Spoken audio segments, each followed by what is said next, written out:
All right, so today we're going to talk about Chapter 8, which is developing and maintaining relationships. So the goals of this chapter are what types of interpersonal relationships we get involved in, why we form the relationships that we do, how we manage those relationship dynamics, the self-disclosure we have in our relationships, and lastly, we're going to talk about the stages of a relationship. So what is an interpersonal relationship? It's relationships that are interconnected and interdependent between communicators. So some of these are very simple and some of them are very complex.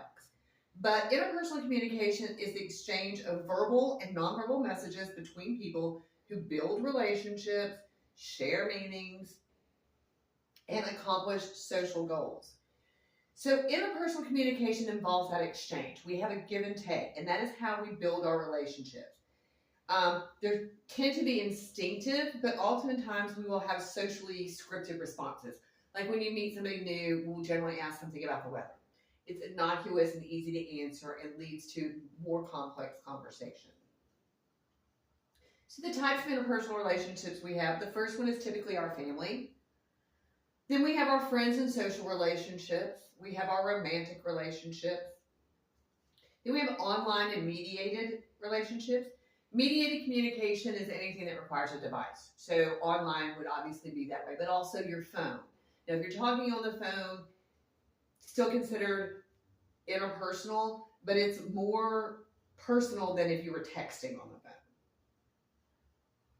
So the social information processing theory argues that communicators use unique cues in their mediated communication. So, for example, we had to develop emojis to take the place of facial expressions and intonation so that people understand. Some people will type in all caps to indicate that they are angry and that they're yelling. It also can become hyper-personal because the speed at which we can communicate, and online, oftentimes there's an anonymity to it because we're not face-to-face with somebody. That allows it to become much more intimate much more quickly than a face-to-face relationship. The last one is imagined relationships, and they call these parasocial interaction. This is where we feel close to people that we don't actually know. This could be a celebrity. It could also be a character or a media personality. So influencers would definitely fall in this category. There are people who feel like they know the influencers, and yet they've never met them. Sometimes this can cross a line and become stalkerish, but most of the time we recognize we're not actually in a relationship with somebody on TV. So why do we form our relationships? One is the proximity. The people we're around the most is who we are going to interact with the most and form relationships with. Then we have attractive qualities. What you find attractive in people will make you want to form a relationship with them. We also like people who are like us. So we look for people who have similar beliefs, similar ideas, similar goals. Then we also have our personal and social needs. Do they fulfill something that you need personally or socially? Is it a friend who has this thing they can get you? So how do we manage our relationships to the dynamics? The first thing we look at is the cost and the rewards, which is the social exchange theory. One of the things about social exchange theory is that the rewards tend to be either intrinsic, instrumental, or extrinsic. So, is that reward something that I feel good about myself and nobody else needs to know about it? Am I doing it so other people see me do it and think I'm a good person? Or is it just because I need to do it? I gotta pay the rent. I gotta mow the yard. So some of those are the rewards. When we look at relationships, oftentimes we will balance the cost benefits. Now, I think we tend to only do this either at the beginning of a relationship or we're looking to whether we get out or not, where we do the pros and cons. Is this somebody I want to be in a relationship or somebody I don't? I think if we're happy in a relationship, we don't typically look at it that way. So how do we manage some of this uncertainty? One of the ways we do this is by talking about it, by understanding, by setting boundaries, by saying what is acceptable, why, what's not. So then we have dialectic tensions. And this is a theory where we have three main tensions that every relationship has. One is the autonomy versus connectivity. How much me time versus how much we time. And neither one of these is an issue. It becomes an issue when one partner needs the we time and the other partner needs me time. And that becomes a tension between the two. Then we have openness versus closeness. How much information do I need to tell my partner and still feel like we're open, but do I have to tell my partner every single thing about my day? How much do we need to talk about and how much do we keep to ourselves? There's also the idea of this with external parts of the relationship. What information from my relationship can I tell people outside the relationship? How much needs to stay between us? The last one is predictability versus novelty. How much change do I want versus how much stability do I want? And with all of these tensions, all of us tend to fall on a spectrum here. It's when one partner's wanting something new and the other partner wants the routine. And so that tension pulls us apart. So next we're going to look at self-disclosure in our relationship. This is the social penetration theory, which I will talk about a little bit in a second on the next slide. But it also talks about managing your privacy, how you decide what to share, what not to share. Is everything you do on social media public, or do you even not put things on social media? And when it comes to relationships, that's really important that the two people together decide. There's also strategic topic avoidance. This is where we decide in our relationship, we're simply not going to talk about this. This happens really well with friends. I have a lot of friends that I'm just like, yeah, we're not discussing politics. You don't vote, you don't get a say. So we avoid that topic at all costs. But you can't do that with all the topics. So this only works if there's only one or two big topics that are like, we're just not going to talk about that. So now you see, this is the social penetration onion, which is what the theory is about. When Shrek talks about ogres like onions, this is the theory he's talking about. We have layers to ourselves. There are levels to these layers. So on the outside, we've got the superficial. This is like, what's your name? What's your major? Where'd you go to high school? Things that don't really cost us a lot. But as we get deeper into the core, we get into more specific questions that are about who and what we are. What do you believe? What do you want to be when you grow up? What are some of your major goals in life? Some people will tell you and some people won't. That's one of the other things you have to look at. Is people put different information on different layers of their onion. We all have the friend who will tell us everything about their sex life that we don't care to know.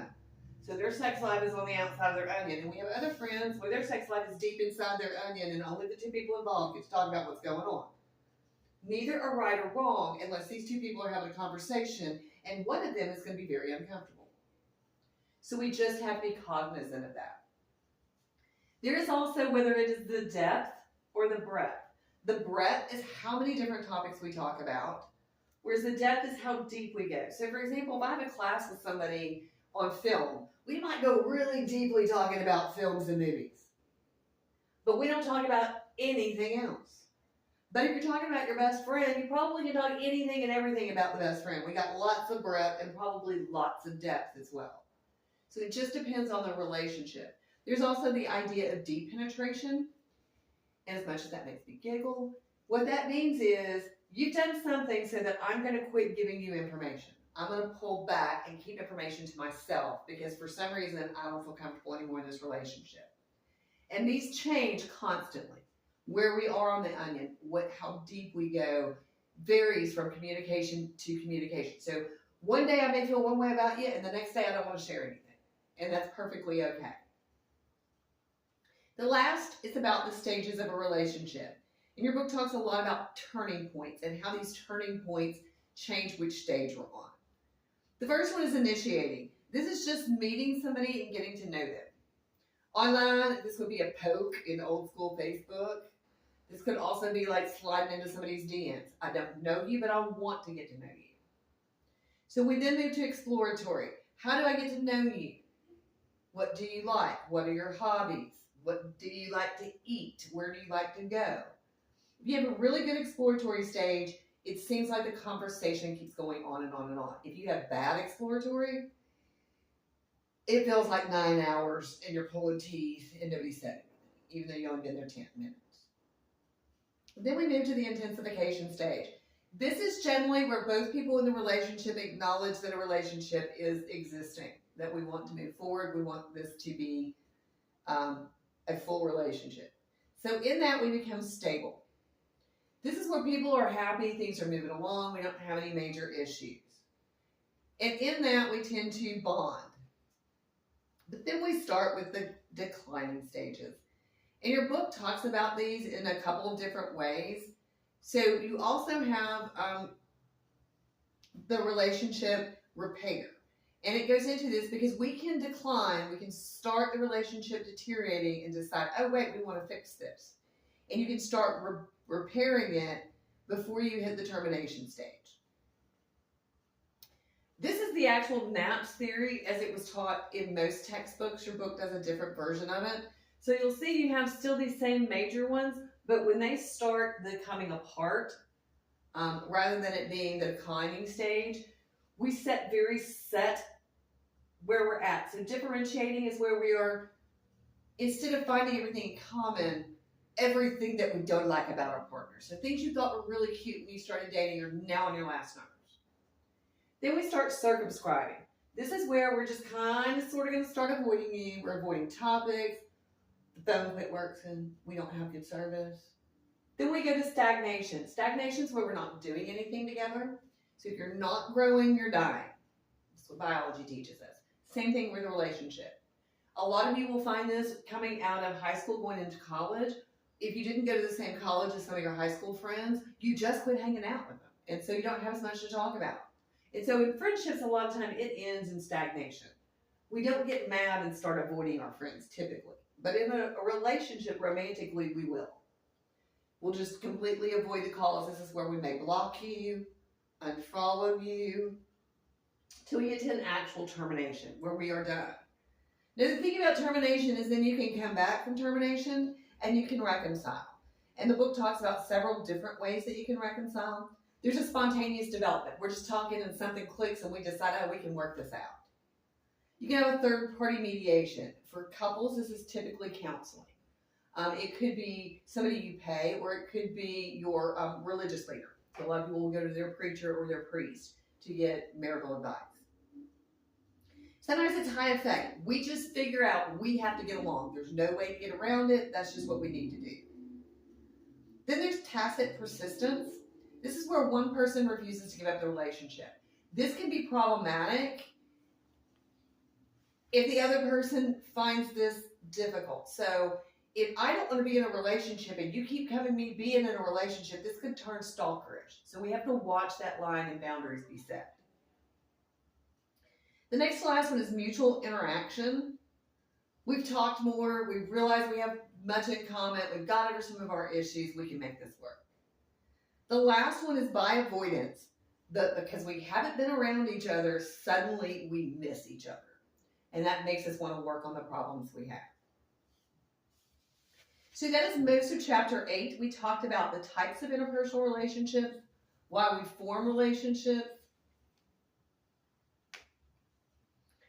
managing our relationship dynamics, self-disclosure in the relationship, and the stages of relationship.